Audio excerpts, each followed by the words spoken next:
All right, so hello and welcome back. So today we're going to be taking a look at What If Russia Was Muslim Part 2. Again, I will, up somewhere, I'll put the card to go watch my reaction to Part 1. I'll also leave the description, the original video, so you can go watch it there and get the quicker version of this extended version where I talked to myself for a long time. So, picking up from last time, again, Part 1, we ended around the 1500s-ish on the scenario of what Russia would look like if it was Muslim, and we were getting into a whole bunch of diverging paths on where it could or could not go. So this will pick up from, I guess, the 1500s onward, and we'll see which path he has gone down. In the last part, Vladimir the Great chose Islam instead of Christianity, forever altering the path of Russia, leaning it away from the Byzantines and towards the Arab and Persian worlds. Since these lands would be under Mongol control for centuries, and their Catholic neighbors disliked them anyway, there isn't as much of a change as you would imagine. The real impact is yet to be seen, as we entered an alternate 16th century, and the Russia we know was meant to officially form and become a key player in European politics. In this scenario, however, Russia is arriving as an Islamic power, another force that Eastern Europe fears, alongside the Ottomans. This is a dynamic that transforms the history of Europe. So alright, if you didn't watch that last video, you're caught up now. There were a few possibilities I wanted to take in for the scenario. Maybe Novgorod remained independent and Christian, forever attempting to defy their Muslim neighbors. 1453, the fall of Constantinople, a moment that shocked the Christian world. Yeah, Eastern Rome hadn't really been relevant for centuries, but this was still a symbolic strike through Christendom, and a moment of triumph for the Islamic world. Like, there are celebrations everywhere over the defeat of the Romans, and in this alternate timeline, Russia would be joining them. But these actions don't mean that the Russians would be in some alliance or loyalty to the Ottomans. Before talking about how Russia gets along with the rest of Europe, how does Russia even get along with the Ottomans? I guess that really depends on how this Muslim Russian state is organized. How it's organized, and really the big thing is it a different sect of Muslim? Is it a Sunni or is it a Shia, or what is the Ottomans, okay, in this scenario? And then what is Russia? Because again, as far as I know, basically Russia has made its own sect as of right now because they've allowed drinking everywhere, and they're their own big country surrounded by pagans and Christians and some Muslims out there, but they're their own sect as far as we know. So let's find out what happens. Is it a similar power structure with a czar or sultan at the top? For the sake of familiarity, let's assume so. The question here is really about what is more influential, religious ties or geopolitical goals. Since the Russians and Ottomans were both Muslim, perhaps they may ally against Catholic Europe, aiding one another to expand even further. The Ottomans might take Vienna, even Italy. Christian Europe might constantly fight for survival. At least that's what some of my YouTube comments suggested. As interesting as it would be to imagine this clash of religions from the 1500s onward, things were never really that black and white. So I guess first, Russia's interest in Europe. This decision to focus on the Volga and Caspian trade shifts Eastern Slavic attention away from Europe. And now that's true, because again, we have to get down here to Persia, and I'll just talk geopolitics for a second. So again, if they can connect with Persia, they can actually have a real connection to the Islamic world. Again, if they actually expand all the way down to the mountain range down here, past Crimea, up in the, already forgetting it, but if they can get to the Caspian Sea, this is where Azerbaijan and Armenia and all these countries are down here. If they can actually link up with the Muslim world, they would have better trade routes with, people of their own religion. Now, Russia always still wanted a warm water port. Even today, they still want a warm water port. So they'll probably fight over Crimea. Now, the port areas in like Crimea, so basically the coastal lines of the Black Sea, for all intents and purposes, have always been colonized, even going all the way back to the early Byzantines and early Roman, actually even Greek colonies used to be all over the Black Sea on the coastline. So Russia fighting for control of Warm Water Port is not out of the it would not be out of the ordinary, even if it is against the Ottoman Empire, which it probably would be if they actually push down here, which would push them into conflict with the Ottoman Empire. Now, do I think they would help each other if they were attacked? It depends on the attack severity and what they're going for. If the Christian nations are actually launching a crusade for Constantinople and they're actually gaining momentum and not just frivolously attacking them, maybe Russia would step in. I don't know. But again, in this scenario, if we're pushing to the east, we're trying to link up with the other Muslim nations down here so that we can secure trade lines down here so that they could all theoretically be unified in a sense down here with Muslim nations if they all had this area down here. I say that, but there is always the possibility that Russia can still do both. Going down south through the Volga, gaining land on the Caspian coast, obliterating a lot of khanates. So what really is the difference here? I guess it's the mentality? Maybe there's a faster settlement of Slavs into these regions. The biggest difference is really that this is to take advantage of trade with Persia, especially Safavid Persia, which would have established itself after centuries of various Mongol and Timurian dynasties. This is just temporary though, because eventually Russia will need to confront Europe. They aren't simply going to allow the Polish Lithuanians or Teutonic Knights to just take this land. While Russia is focusing on the east, they still have to defend in the west. And they were going to eventually clash with the Ottomans.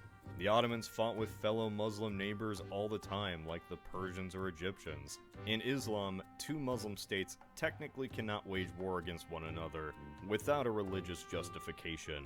And since the Ottomans were Sunni and the Safavid Persians were Shia, they fought all the time. The frequency of these wars are kind of determined by what sect of Islam Russia chooses.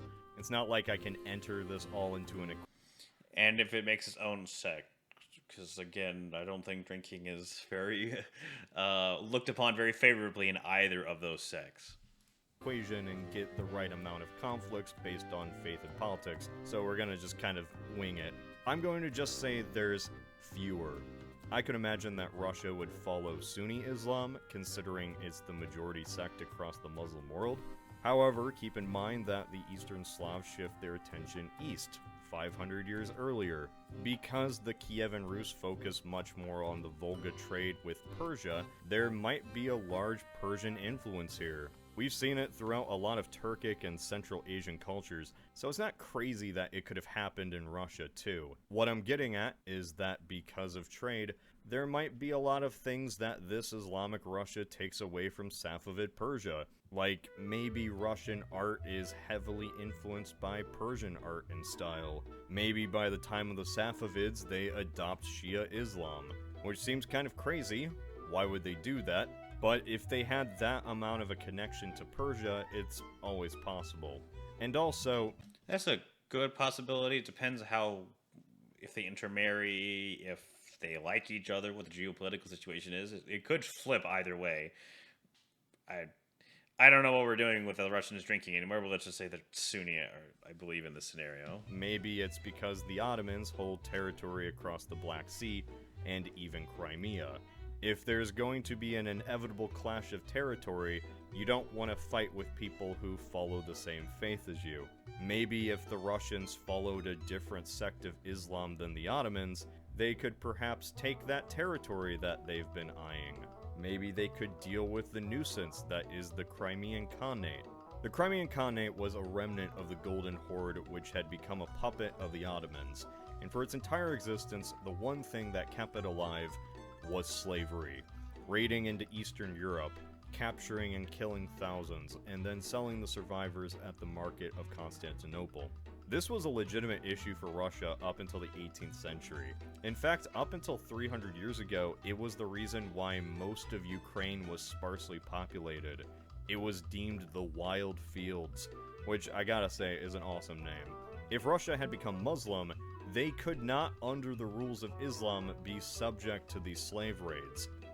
Hey, you can't enslave another Muslim. It's very frowned upon to do so. It's basically a no-go. If you enslave another Christian or a Jew or anything else, it's perfect game, but not so with other Muslims. Crimean Khanate could not have grown so powerful.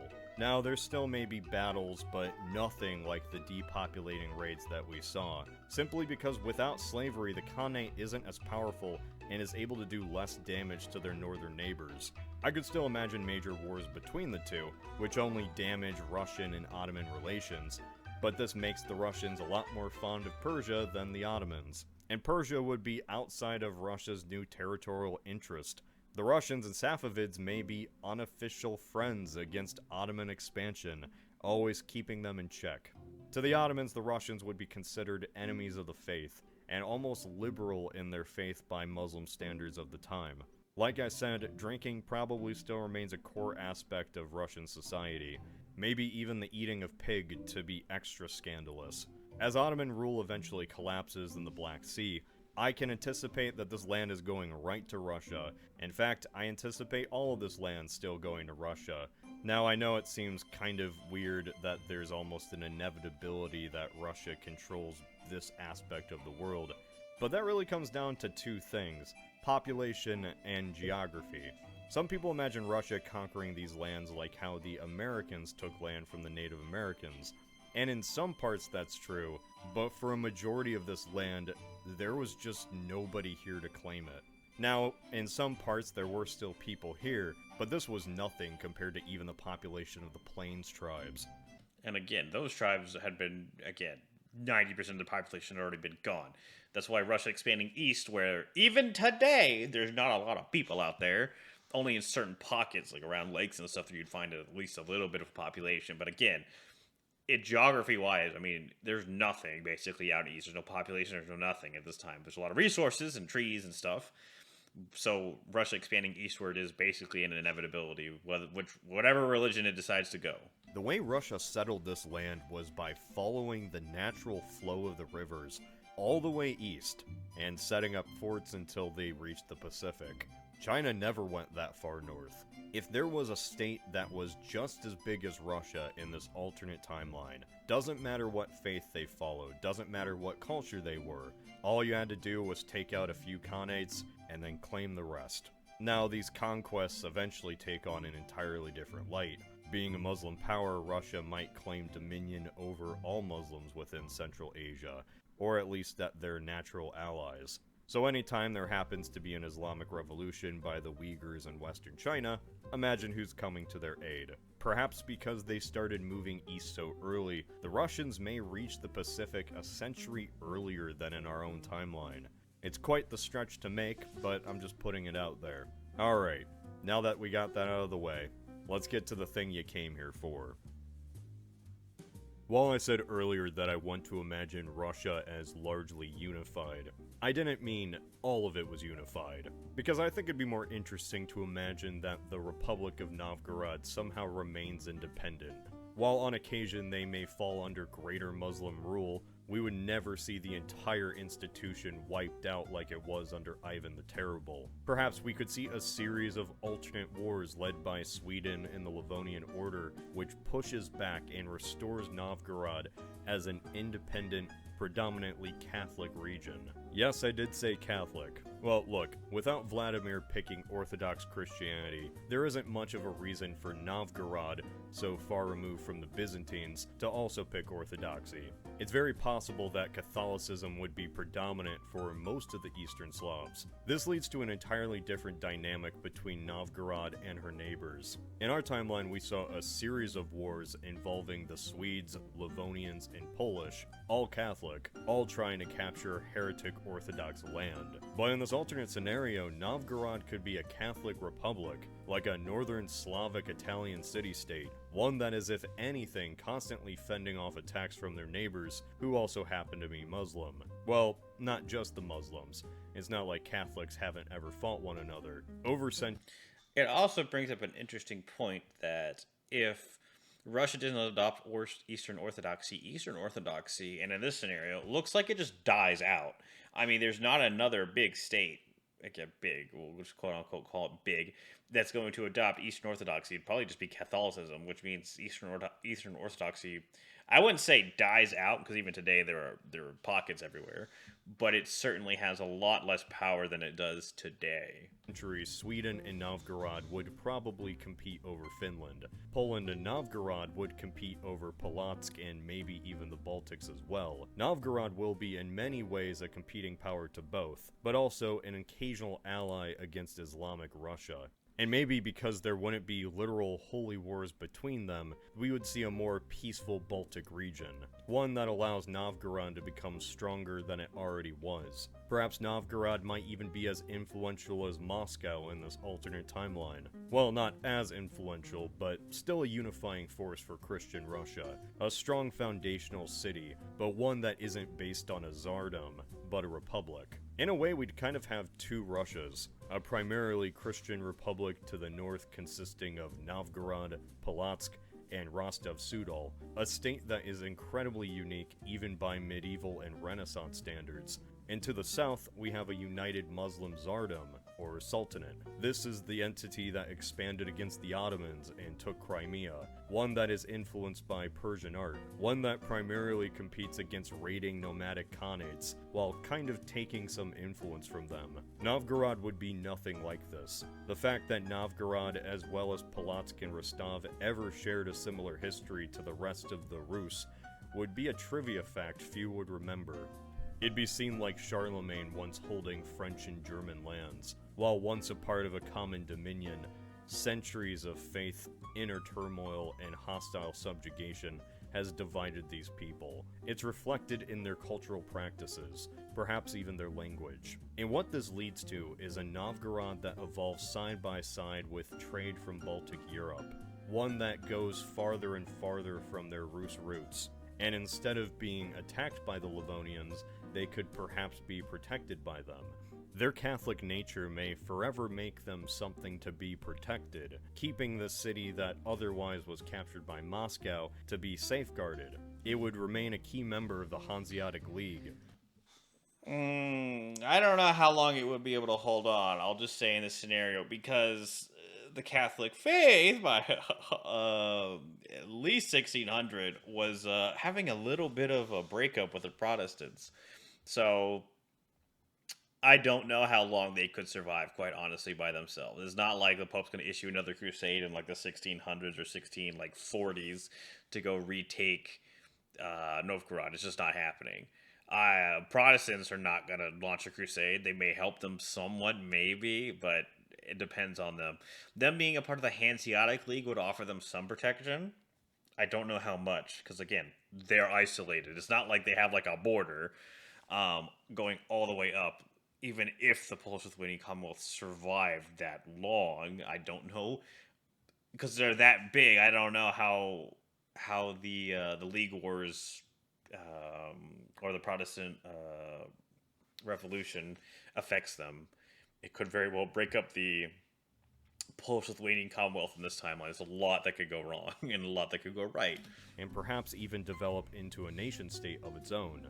In the eyes of the rest of Europe, Novgorod would be their main impression of Russia, while the Muslim Slavs would be often disregarded or seen as just a continuation of the Golden Horde.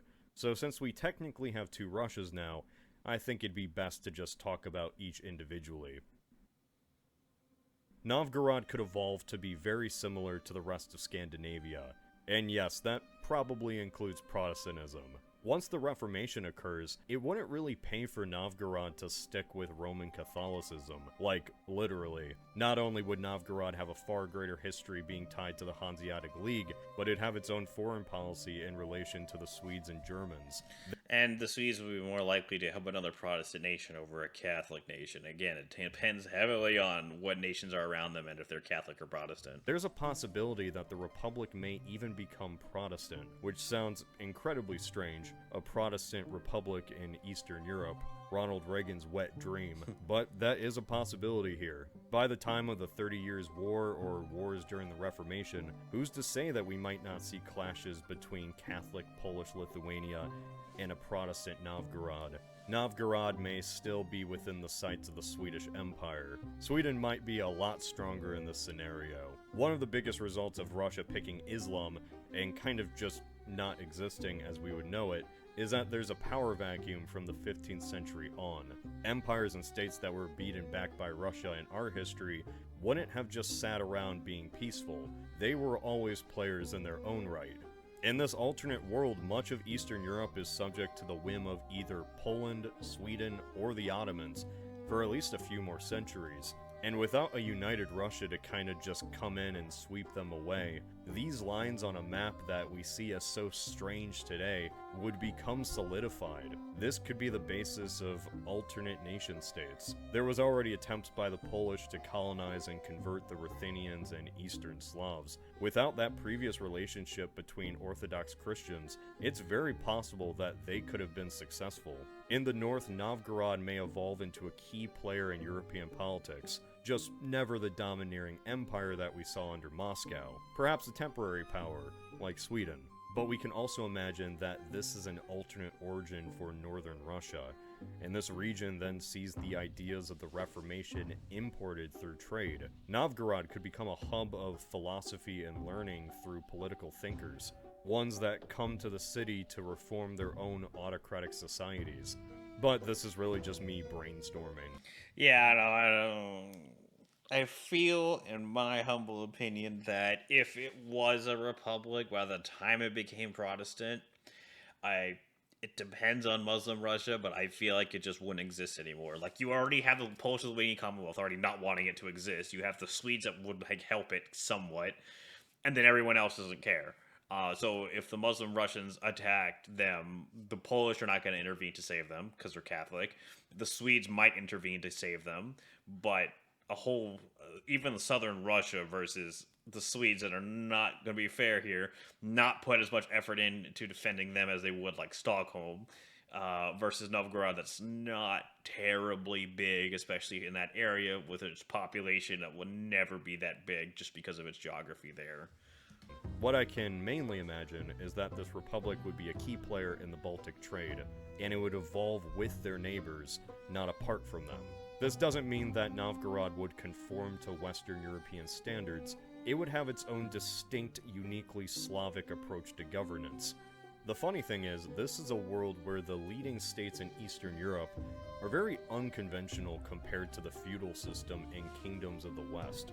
Polish Lithuania and the Novgorod Republic would be pioneering a form of government that by our 21st century standards would be ahead of their time.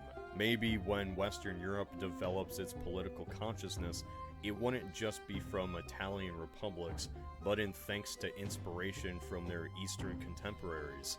While the details for all of this are incredibly vague, it's something interesting to think about.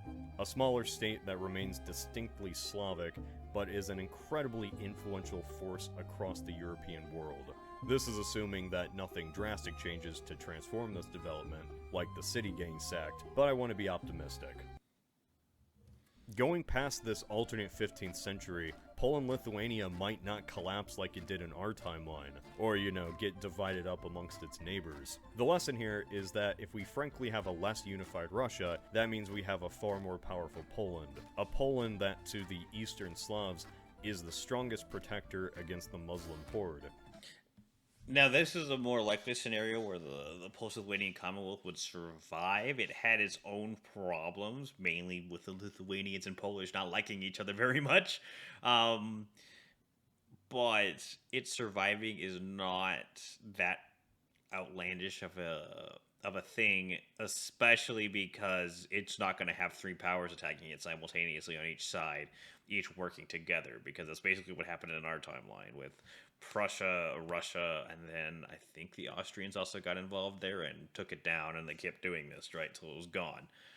With the Muslims, or Russia Muslim, the West would be divided in their own league areas and not really wanting to work together against a Catholic buffer state that's holding the Muslims back, because if they did that, so let's just say the Western neighbors of the Polish-Lithuanian Commonwealth attacked them, weakened the Polish-Lithuanian Commonwealth, and then Muslim Russia took them over, and now the Western countries that took out Poland, Polish-Lithuanian Commonwealth in this timeline, would be like, oh no, we have made our situation worse, so they may just exist as an entire buffer state for a very long time. I can imagine that after 200 or 300 years of alternate rule, cities like Kiev or Lviv, formerly Rus settlements, would transform entirely under Polish influence. And Islamic Russia could have taken on multiple forms. The most realistic is that the Kievan Rus would have just collapsed instantly.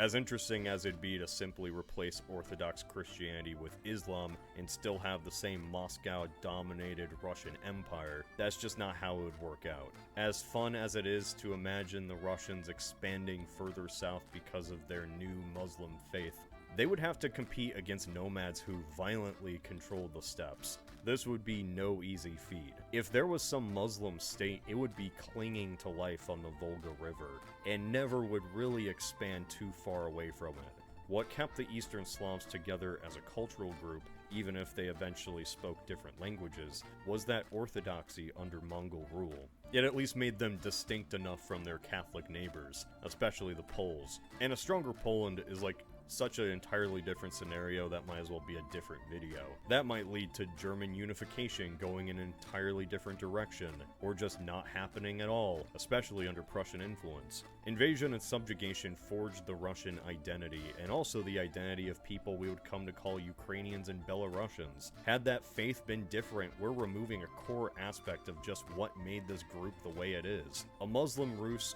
by adopting Islam, would be adopting Central Asia. They might adopt the identity of the Golden Horde, moving their focus entirely away from Europe. In this alternate world, the Volga and not the Ural Mountains would be the boundary for how Europeans classify the continents. It's all equally artificial, but it's still based in a history of this land being seen as other than the Christian world. Novgorod would be European, while its fellow Eastern Slavs that just happened to be Muslim would not be.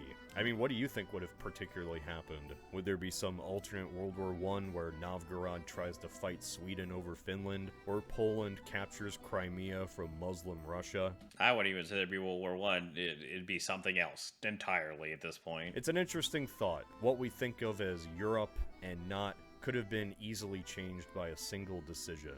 And what the true ramifications of that decision would be, I'm going to leave up to the comments. As for now, this is Cody of Alternate History Hub. All right, so we'll leave it off there. So again, pretty interesting scenario. We're doing a lot more way out there theories at this point. Some I very much disagree with because, again, we are like 800 something years past the point of no return. I'll just say that. On what things could possibly happen. But hey, it's always interesting to think about stuff that far ahead. So I hope you guys like this video, and hopefully I will see you next week, where we shall pick up a different video series, and I will see you there, right? So that video for next week, if you're watching it, if watching this video that late, should be up there. Otherwise, you people have a nice day. I will see you next time.